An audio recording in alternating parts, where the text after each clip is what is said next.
নমস্কার বন্ধুরা, আজকে নিয়ে চলে এসেছি একদম অন্য রকমের রেসিপি। একটা বাটার রেসিপি। আমরা তো অনেকেই আলুর খোসা, ঝিঙের খোসাগুলো ছাড়িয়ে ফেলে দিই। আজকে সেই খোসাগুলোকে ফেলে না দিয়ে একটা সুস্বাদু রান্না আজকে তোমাদেরকে দেখাবো। ঝিঙের খোসা আর আলুর খোসাগুলোকে ভালো করে ধুয়ে একটা মিক্সিং জারের মধ্যে দিয়ে একটু বেশি পরিমাণের রসুন কুচি আর কাঁচা লঙ্কা মোটামুটি 5-6টা মতন দিয়ে, যে যেরকম ঝাল খাবে সেরকম দিয়ে একটা স্মুথ পেস্ট বানিয়ে নিয়েছি।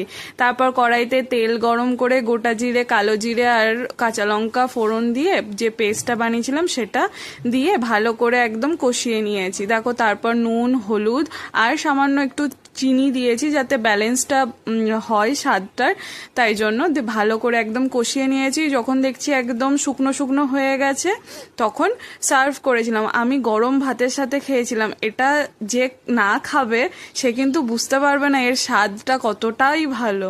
আর এটাকে গরম ভাতের সঙ্গে লেবু দিয়ে মাখিয়ে খাবে, দারুণ লাগবে খেতে। তোমরা কিন্তু অবশ্যই আমাকে জানিও কেমন লাগলো।